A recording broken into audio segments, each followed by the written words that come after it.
সালাম welcome back to another video. আজ কথা হলো গীতু মোহন দাস পরিচালিত সিনেমা টক্সিক বলে সিনেমাটা নিয়ে। যে সিনেমাটা আমি গতকালকে বড় পর্দা থেকে দেখে আসলাম, কেমন লাগলো সিনেমাটা সেটা নিয়ে কথা বলবো। এই সিনেমাটা পার্টিকুলার আমার দেখার পর এক লাইনে যদি আমি এই সিনেমাটা নিয়ে বলি, যে এই সিনেমাটা সত্যি ধুরন্ধর 2 এর সাথে আসার পরিকল্পনা করেছিল। এবং ইয়াসের স্টেটমেন্ট, আমি ইয়াসকে প্রচন্ড বিশ্বাসযোগ্য একজন বিশ্বস্ত একজন পার্সন বলে মনে করতাম, যে ইন্ডিয়ান সিনেমার সত্যি এত খারাপ সময় যে এরকম একটা সিনেমা আছে ইন্ডিয়ান সিনেমার সিনারিও চেঞ্জ করে দেবে। তো এই ব্যাপারগুলো, এই মার্কেটিং স্ট্র্যাটেজি গুলো, এগুলো এতটা বাজে, মানুষের সাথে এগুলো স্ক্যাম করা আর কিছু নয়। টক্সিক এই সিনেমাটা কিছু কিছু পার্টিকুলার জিনিস আছে যেগুলো অবশ্যই আমার পজিটিভ পয়েন্ট লেগেছে, বাট বেশ পয়েন্ট আছে যেগুলো সিনেমার মেন জায়গা, মেন দৃশ্য বা মেন প্লট, সেগুলো ম্যাক্সিমাম জিনিস আমার নেগেটিভ লেগেছে। এই সিনেমাটা 47 দশকের টাইম লাইন এবং এছাড়াও অনেক রকম টাইম লাইনকে এই সিনেমাটা পুরোপুরি এক্সপ্লোর করছে। 47 দশকের টাইম লাইনে যখন পর্তুগিজরা গোয়ায় থেকে গেছিল, ওই সময় যে ক্রাইম ওয়ার্ল্ডটা ক্রিয়েট হয়েছিল, ওই টাইম লাইনটাকে এখানে কোথাও গিয়ে তুলে ধরার চেষ্টা করেছে। এর বেশি জানতে হলে এই সিনেমা রিলেটেড বিষয় নিয়ে বা বাবা ছেলের কনফ্লিক্ট নিয়ে জানতে হলে তোমাদেরকে এই সিনেমাটা বড় পর্দায় গিয়ে দেখতে হবে। এই সিনেমার পজিটিভ পয়েন্ট নিয়ে যদি কথা বলি, প্রথমত একটা কথা বলতে চাই যে এই সিনেমার পার্টিকুলার কোনো মানে পজিটিভ পয়েন্ট বলতে কিছু নেই। এই সিনেমার পার্টিকুলার কিছু কিছু সিকোয়েন্স আছে যেগুলো সত্যি ভালো। যার মধ্যে প্রথমত বলে রাখি যে সিনেমা একদম গোড়ার দিক থেকে যেভাবে সিনেমাটা স্টার্ট হয়, সিনেমার প্রথম দিকটা কোয়াইট এনজয়েবল, মানে দেখতে ভালো লাগে। কাইন্ড অফ ইয়াসকে যেভাবে প্রেজেন্ট করা হয়, ইয়াসের যে অরাটাকে দেখানো হয়, ইয়াসকে যে সোয়াগের সাথে দেখানো হয়, সেই জিনিসগুলো দেখতে ব্যাপক লাগে। ইভেন এই সিনেমার একদম স্টার্টিং এ যে ব্যাকড্রপের যে বিল্ড আপটা দেওয়া হয়েছিল, সেটাও কিন্তু দুর্দান্ত ভাবে ওয়ার্ক করেছে সিনেমার মধ্যে। মানে আমরা যে এক্সপেকটেশন নিয়ে সিনেমাটা দেখতে গেছিলাম, আমাদের জন্য ওয়ার্ক করবে যে এই ক্যারেক্টারটা যে একটা টাইম পর বাবা ছেলের কনফ্লিক্টের মানে একটা জায়গায় গিয়ে সিনেমাটা পৌঁছাবে, তো সেখানে বিল্ড আপটা এইভাবে দেওয়া হচ্ছে, তো কাইন্ড অফ দেখতে ভালো লাগে। এছাড়াও এখানে কিয়ারা আদবানি দুর্দান্ত কাজ করেছে। কিয়ারার স্পেশাল যে ট্রেলারের মধ্যে একটা সিকোয়েন্স আছে যেখানে সে বাটনটাকে প্রেস করছে, ওই পার্টিকুলার সিকোয়েন্সটা কিয়ারা এখানে দারুণ কাজ করেছে। এবং সিনেমার কিছু কিছু ইম্পর্টেন্ট পোর্শন আছে যেখানে কিয়ারা ভালো কাজ করেছে। এছাড়া ইয়াস পুরো সিনেমা জুড়ে না হলেও কিছু কিছু পার্টিকুলার জায়গা আছে যেখানে সে দারুণ পারফরমেন্স ডেলিভার করেছে। ইয়াসের পারফরমেন্স বেশ ভালো।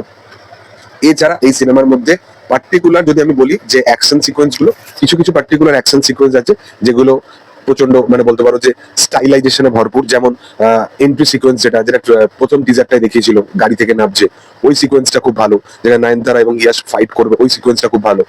সার্কাসের এখানে পার্টিকুলার একটা সিকোয়েন্স আছে যেটা পুরোপুরি স্টাইলাইজেশনে ভরপুর, সেগুলো দেখতে ভালো লাগে। এবং ছবি একদম গোড়ার দিকে ইয়াশকে যেভাবে প্রেজেন্ট করেছে গীতু মোহন দাস, সেটা দেখতে ভালো লাগে।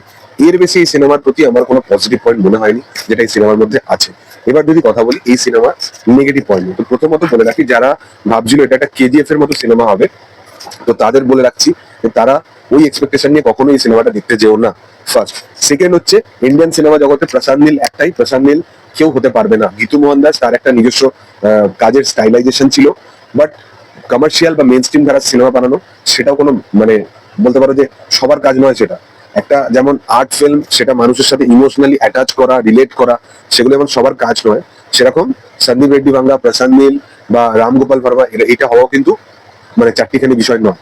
মানে তুমি প্রথমত প্রশান্ত নীলের মতো এরকম টাইম লাইন দেখাচ্ছ যেখানে ব্যাকড্রপ আছে, প্লাস ফিউচারে একটা টাইম লাইন দেখাচ্ছ, আবার প্রেজেন্ট টাইম আবার পাস্ট, এই পার্টিকুলার জিনিসগুলো তোমরা দেখাচ্ছ, তো সেটা মানে সবার পক্ষে সম্ভব নয়। তোমাকে স্টোরি টেলিং প্রসিডিওরটাও জানতে হবে, যেটা গীতু মোহন দাস একদম প্রপার ভাবে অ্যাপ্লাই করেনি। ইভেন তোমার যদি স্টোরি ওয়াইজ যদি সিনেমা যদি ভালো হয়, তাহলে তো তুমি সেই জিনিসটাকে নিয়ে খেলতে পারবে স্ক্রিন প্লের মধ্যে।